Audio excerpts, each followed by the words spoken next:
अष्टावक्र गीता के व्याख्या में आप सभी का स्वागत है। आज हम लोग अष्टावक्र गीता के अध्याय 1 का 19 नंबर श्लोक की चर्चा करेंगे। इसमें जो है अष्टावक्र मुनि राजा जनक को बता रहे हैं कि परमात्मा कैसे इस शरीर में व्याप्त है। इसकी तुलना उन्होंने दर्पण और प्रतिबिंब के अनुसार की है। तो ये श्लोक ही बहुत ही अच्छा है और इसको आप लोग ध्यान से सुनेंगे तो पता चलेगा कि परमात्मा कैसे शरीर में रहते हुए भी शरीर के गुणों से निर्लिप्त है। तो ये श्लोक इस प्रकार है। जिस तरह दर्पण अपने में प्रतिबिंब रूप के भीतर और बाहर स्थित है, उसी तरह परमात्मा इस शरीर के भीतर और बाहर स्थित है। तो बताया कि दर्पण और प्रतिबिंब वेदांत के जो ज्ञान है समझाने के लिए तरह तरह के दृष्टांत का उल्लेख किया गया है कि जैसे वो हमारी समझ में आ जाए। तो इसमें ये दर्पण और प्रतिबिंब का उदाहरण बताया गया है कि अब देखिए, दर्पण के सामने कोई व्यक्ति खड़ा होता है तो अंदर प्रतिबिंब दिखाई देता है। दर्पण के अंदर प्रतिबिंब है, लेकिन वो प्रतिबिंब दर्पण से अलग है, उसमें लिप्त नहीं, उसमें अध्यस्त नहीं है। उसी प्रकार परमात्मा हमारे शरीर के अंदर है और बाहर भी है। जैसे दर्पण के अंदर प्रतिबिंब अंदर भी है बाहर भी है, ऐसे परमात्मा हमारे शरीर के अंदर भी है बाहर भी है और इस शरीर से निर्लिप्त है और शरीर को जानने वाला है, शरीर को शक्ति देने वाला है और मन के एक एक विचारों को जानने वाला है। परमात्मा को अनुमंता भी बताया गया है कि कोई भी हम गलत कार्य करने जाते हैं तो भीतर से ईश्वर की एक बार आवाज़ आती है। सब लोग ऐसा महसूस करते होंगे, ये न करो। लेकिन अपने ईर्ष्यावश, अहंकारवश, द्वेषवश, लोभवश, लालचवश जो है या अज्ञानता के कारण हम जो है वो गलत कर्म कर बैठते हैं और उसके बाद पछताते भी हैं। लेकिन जब हम अभ्यास करते हैं, गुरु के पास जाते हैं, संत के पास जाते हैं, ज्ञान सुनते हैं, ज्ञान का मनन करते, विचार करते हैं और जब चित्त हमारा शुद्ध हो जाता है तो परमात्मा की आवाज़ हमको स्पष्ट सुनाई देती है। जैसे एक दृष्टांत बताते हैं कि एक जो है इंटरव्यू था, तो उसमें बहुत सारे बच्चे जो है गए हुए थे जो है और बाहर बैठे थे और उसमें जो है सब शाम तक बैठे रहे और सोचे कि जो है अब हमारा नंबर आएगा, अब हमारा नंबर आएगा। लेकिन बाद में पता चला कि एक बच्चे का सिलेक्शन हो गया।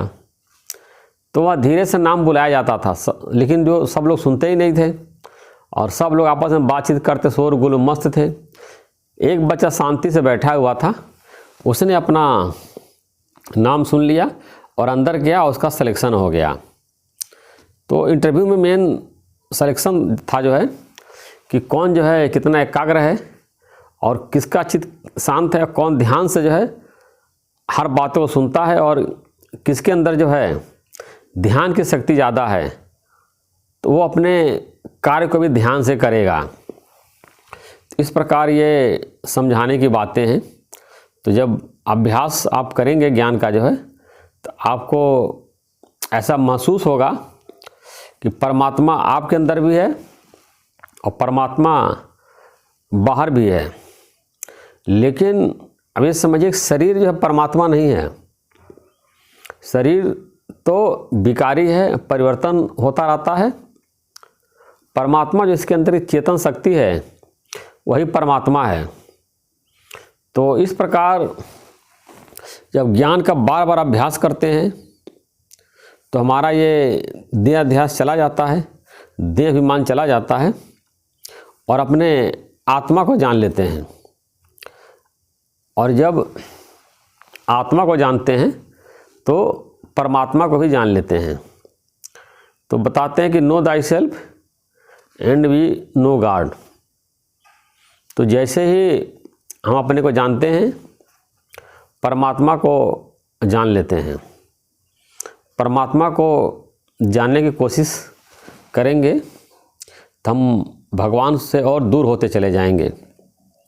भगवान को जानने के लिए एक ही तरीका है, अपने अंतःकरण को शुद्ध करना।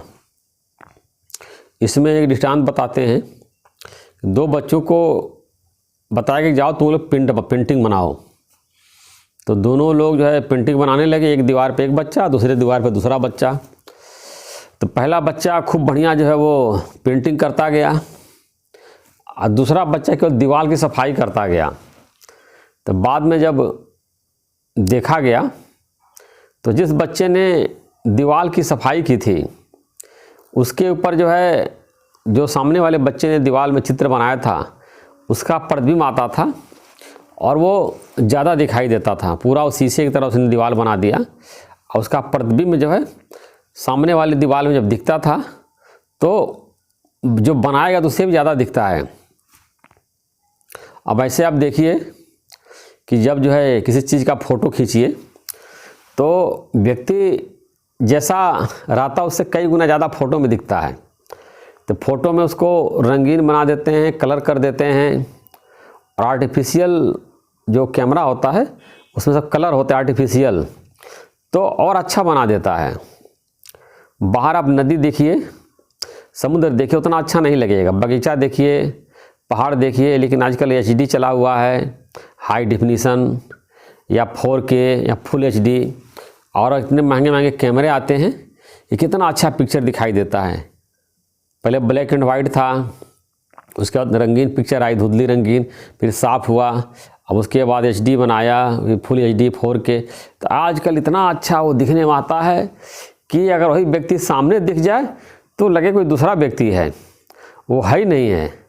तो इस तरह से ये फोटोग्राफी में और इतना वो सफ़ा है जो है कि ओरिजिनल से ज़्यादा अच्छा दिखने लगता है। तो उसी प्रकार से बच्चे ने सिर्फ सफाई की शीशा लगा दिया साफ़ करके, और सामने वाला जो चित्र बनाया उससे ज़्यादा उसका दिखा। तो जब हम अपना दिल जो है शीशे की तरह साफ़ कर लेते हैं तो परमात्मा हमको दिखाई देता, उसमें स्पष्ट दिखाई देता है। अब शीशे में अपना चेहरा देखना चाहिए, तो अगर उस पर मैल जमा हुआ है तो हमारा चेहरा नहीं दिखाई देगा। लेकिन जब मैल साफ़ कर देते, शीशे का मैल साफ़ कर देते हैं, तो चेहरा हमारा स्पष्ट दिखाई देता है। उसी प्रकार जो हमारा अंतःकरण है, इसकी तुलना शीशे से की गई है। जब अंतःकरण में मैल है, विषय विकार है, तो परमात्मा हमको नहीं दिखाई देता है। जब इस अंतःकरण को हम साफ कर लेते हैं, स्वच्छ कर लेते हैं, ज्ञान के विचारों के द्वारा, ज्ञान जल के द्वारा या ज्ञान अग्नि के द्वारा, जो हमारे अंतःकरण की सारी मैल जल करके भस्म हो जाती है और हमारा अंतःकरण बिल्कुल शीशे की तरह साफ हो जाता है, तो हमको परमात्मा दिखाई देता है। परमात्मा को प्राप्त करने के लिए जंगल जाने की ज़रूरत नहीं है, पहाड़ पे जाने की ज़रूरत नहीं है, गुफा में जाने की ज़रूरत नहीं है, और ड्रेस बदलने की ज़रूरत नहीं है। परमात्मा तुम्हारा स्वरूप ही है। जैसे एक दोहा आया है कि मुझको कहाँ ढूंढे रे बंदे, मैं तो तेरे पास हूँ। हे बंदे, तुम मुझको कहाँ ढूंढते हो, मैं तुम्हारे पास ही हूँ। और ज्ञान के अनुसार और वेदांत के अनुसार ऐसा बताया गया है कि जिस परमात्मा को हम ढूंढने जाते हैं वो परमात्मा हमारा स्वरूप ही है। तो ये इसमें बताया गया है कि उसी तरह परमात्मा इस शरीर के भीतर और बाहर स्थित है। जैसे दर्पण के अंदर प्रतिबिंब है, बाहर भी है, जो प्रतिबिंब अंदर दिखाई देता है वही व्यक्ति बाहर भी है, वैसे शरीर के अंदर और शरीर के बाहर परमात्मा स्थित है। तो ये समझाने के लिए अष्टावक्र मुनि राजा जनक को समझा रहे हैं कि ऐसा समझो, एक से एक दृष्टांत सिद्धांत के द्वारा गुरु शिष्य को समझाने की कोशिश करता है। उसके चित्त को शुद्ध करने की कोशिश करता है। और ज्ञान तभी होता है कि जब अंतःकरण हमारा शुद्ध होता है। अब देखेंगे 20 श्लोक पहला अध्याय में है, और अभी 1 श्लोक के बाद ही राजा जनक को ज्ञान हो जाएगा। मात्र 20 श्लोक के उपदेश में ही राजा जनक को ज्ञान हो गया। उसका सिर्फ एक ही कारण है, उनका चित्त निर्मल था, उनके अंदर कोई मैल नहीं थी। सिर्फ जो है जरा सा उपदेश से ही उनको ज्ञान हो गया। बताते हैं सतयुग में केवल जो है तत्वमसी के उपदेश से ही लोगों को आत्मज्ञान हो गया है और अपने स्वरूप में स्थित हो गए हैं। जैसे आता है कि तत्वमसी श्वेतकेतु, तो उद्गालक ऋषि अपने पुत्र श्वेतकेतु को 9 बार तत्वमसी का उपदेश दिए थे कि जैसे उसको उसका निश्चय हो जाए। तो इसका मतलब ज्ञान का बार बार रिवीजन करना चाहिए, क्योंकि रिवीजन करने से अगर बोध नहीं होगा तो हमारा चित्त तो शुद्ध होगा ही होगा। आज जैसे जैसे हमारा चित्त शुद्ध होता चला जाएगा, ज्ञान की प्राप्ति होती जाएगी। आप इसको नहीं समझेंगे कि हम तो आत्मा का निश्चय कर रहे हैं, हम समझ रहे हैं मैं आत्मा हूँ, मैं शरीर नहीं हूँ, फिर भी आत्मज्ञान नहीं हो रहा है। कोई बात नहीं, परेशान होने की कोई ज़रूरत नहीं। आपका चित्त निर्मल हो रहा है, आपका अंतःकरण शुद्ध हो रहा है, और धीरे धीरे आपको आत्मा का निश्चय भी हो रहा है। तो एक दिन जो है ये निश्चय, जब हमारा अंतःकरण शुद्ध हो जाएगा, हमारी चित्त वृत्ति जो संसार में फैली हुई है, भटकी हुई है, वो चित्त वृत्ति हमारी सिकुड़ जाएगी या नष्ट हो जाएगी या शुद्ध हो जाएगी। तो हमको अपने भीतर ही परमात्मा का अनुभव हो जाएगा। जिनको भी परमात्मा का अनुभव हुआ है, सबको अपने हृदय में ही अनुभव हुआ है। कबीर दास को भी अपने हृदय में ही अनुभव हुआ था, तभी उन्होंने बोला है कस्तूरी कुंडल बसे मृग ढूढ़े बन माही, ऐसे घट घट राम है दुनिया जाने नाही। कबीर दास बता रहे हैं हिरन के नाभि में कस्तूरी है, लेकिन ढूंढता खुशबू कहाँ, खुशबू कहाँ, खुशबू कहाँ है। अब पूरे जंगल में भटकता रहता खुशबू के लिए, जबकि वो कस्तूरी उसके नाभि में है। ऐसे सबके घट घट में राम हैं, ईश्वर हैं, लेकिन दुनिया जानती नहीं है, उसको ढूंढती रहती है। राम का जो है 4 प्रकार के राम बताए गए हैं। एक राम दशरथ का बेटा, एक राम घट घट में लेटा, एक राम का सकल पसारा, एक राम है सबसे न्यारा। तो एक परमात्मा का ये 4 रूप है। एक राम जो दशरथ के बेटा, मानी भगवान जो है खुद जो है दशरथ जी के यहाँ अवतार लिए थे। एक भगवान राम जो है घट घट में लेटा, सबके घटों में निवास करते हैं। एक राम सकल पसारा, एक राम पूरे ब्रह्मांड में व्याप्त सब जगह फैले हुए हैं। और एक राम है सबसे न्यारा, और एक राम जो है बैकुंठ लोक में निवास करते हैं। तो चारों परमात्मा का ही रूप है। जब इस प्रकार हम ज्ञान की बातों में लगे रहेंगे तो हमको जो है परमात्मा का अनुभव हो जाएगा, परमात्मा का साक्षात्कार हो जाएगा, बल्कि परमात्मा के स्वरूप को हम लोग प्राप्त कर लेंगे।